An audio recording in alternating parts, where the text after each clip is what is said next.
The SS Central America was a 280-foot sidewheel steamer that operated between Central America and the eastern United States during the 1850s for the United States Mail Steamship Company.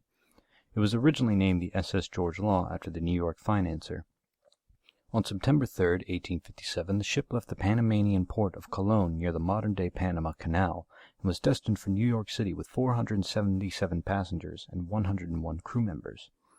The ship also carried roughly $1.6 million of gold in 1857's value from the California gold rush.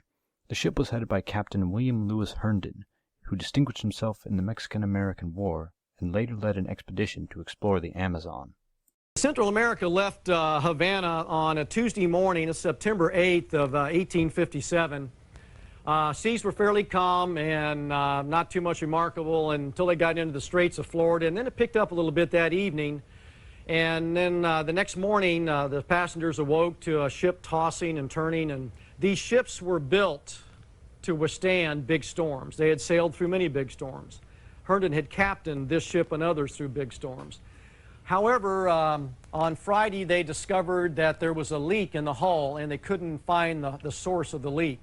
Water began to seep into that side. The more water that collected, the more the ship listed to the starboard, and the more it listed, the more water came in until it eventually reached some of the outer edge of the boiler. The starboard boiler began to cool those boilers, that boiler on that side, and because it was cool, the steam pressure dropped, and pretty soon they lost all power in the starboard wheel.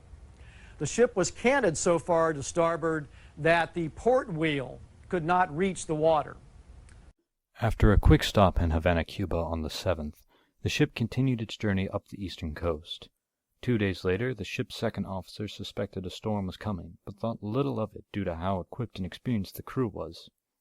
Within hours, strong winds reached into a gale force as seasick passengers huddled awaiting an end to the storm. By the next day, the sails and riggings were torn and shredded as the Central America was caught up in the middle of a Category 2 hurricane. The ship became more and more a toy for the waves, but the ship remained watertight and with functioning engines. By the 11th, the ship began to take on water, and the movement of the ship made it impossible to feed coal into the boiler. Captain Herndon ordered a bucket brigade to bail water, but a few hours later the boiler had been quenched and the ship came to a halt. Herndon soon ordered the flag to be flown upside down as a distress signal, as the ship was on a well-patrolled route and would surely be a short time before other ships came by. By Saturday, the worst of the storm was over, but it was too late for the ship. At around 1 p.m., the brig Marine was seen on the horizon and drew closer as Captain Herndon ordered women and children into the lifeboats.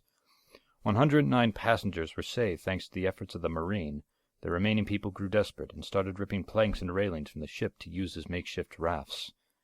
At around 8 p.m. on September 12, 1857, the SS Central America was hit by a tremendous wave and finally broke, and with Captain Herndon and around 425 others slipped into the depths of the ocean. The SS Central America is regarded as one of the worst American navigational disasters in history, not only in regard to the lives lost, but all of its gold cargo fell beneath the waves as well. The loss of this hoard contributed to the financial panic of 1857, as New York eagerly awaited the shipments of gold for their failing banks, which would not recover until the end of the Civil War. The gold was to also help finance the North's ever-growing industrialization, which was dependent on the California gold rush's findings. The ship and disaster would be largely forgotten about over the years, but the wreck was eventually found almost exactly 131 years after it had been sunk by a crew headed by Thomas G. Thompson on September 11, 1988, who recovered an estimated $100 to $150 million worth of gold from around only 5% of the wreck. The treasure symbolizes one of the most significant periods of American history, which is the age between the invention of the telegraph in 1837, which connected America electronically for the first time, up to Lincoln's Gettysburg Address, which gave voice to the question if America, or any nation so conceived and so dedicated, can long endure.